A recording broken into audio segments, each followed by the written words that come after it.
Hi, I'm Wendy, and the question I want to ask you today is how strategic are you about your networking? Do you just go along to networking events because you know, well, it's a good thing to do and I should do it, but really, do you have a strategy in mind? Do you have a purpose in mind? Well, I think you should, and I'm going to give you some tips today on how to identify and define your networking goals. So identifying them it's crucial for getting the most out of them. You do need to have some kind of purpose, a goal, a strategy in mind in order to achieve what you need to achieve. So the first thing is to identify your objectives. So start by clarifying what your aim is for the networking event.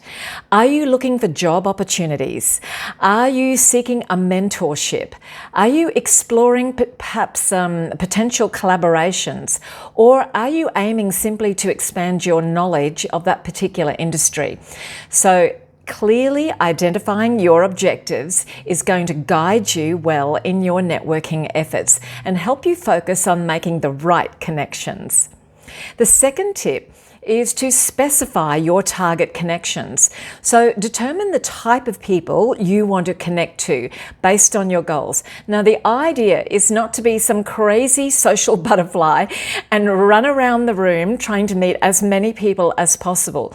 You need to be quite targeted, quite strategic about this. You're not going to be able to meet everybody and to chat in any great sort of depth with anybody and make any meaningful connections if you flit from one person to the next and try to make your way around the room. So determine perhaps in advance if you do know the type of people who will be there, if you know perhaps the guest speakers who will be there, important people that you really think could help you. Identify them. When you arrive, if you need help identifying them in person, do so, and make sure that you make some, say, 2 or 3 or 4 meaningful connections, not 10 or 20. All right, so there could be influential people in your industry. They could be mentors that you have been, wanting to have mentor you for a long time. They could be potential clients. They could be potential collaborators or partners.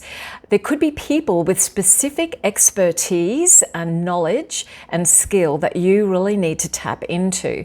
So being very specific about your target connections allows you to tailor your networking strategies and engage with individuals who can really contribute to that success.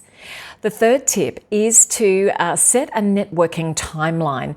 So establish a realistic timeline for achieving your networking goals.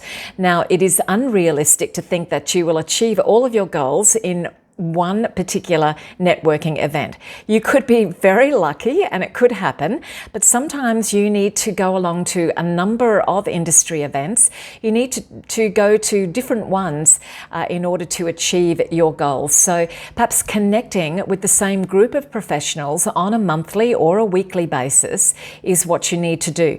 Not just having a one-off and thinking, well, that's it, I've done my networking and why isn't anything happening? Well, it's not happening because sometimes those one-off events are just simply not enough to make real and meaningful and deep connections with people. Sometimes you need to meet them 2, 3, 4, maybe even 10 times before you start making those connections. So have a bit of a timeline about it. Have a look to see what's on, how often it's on, the frequency, and start scheduling that into your planning, into your agenda as a regular thing to go to, and you will find that that will make a huge difference. Number 4, build a diverse network. So I've talked about going to the same networking events, which is a good thing if you're going to start wanting to build some very deep, meaningful connections, but you also want some diversity as well. You don't want to go all the time to exactly the same events. Build in a little bit of diversity there. So that will help you broaden your perspectives and provides a range of opportunities and insights. So consider how each connection, diverse as it is, can contribute to your goals and to bringing a unique value to your professional journey. And the last tip I want to give you is to measure your progress and adjust and tweak to adapt. So regularly assess how you're going with your networking events. So perhaps some are not working out as planned. They might have seemed great to start off with, but they're not working out and they're not offering you, the insights that you need and the connections that you're seeking. So don't, be nervous or fearful about changing it up and going and trying different types of networking events. If needed, even adjust your own goals based on the experiences that you're having at networking events and as your own professional needs evolve as well. So remember, effective networking is a dynamic process. It is a process that takes skill and practice. It takes time, energy, and commitment.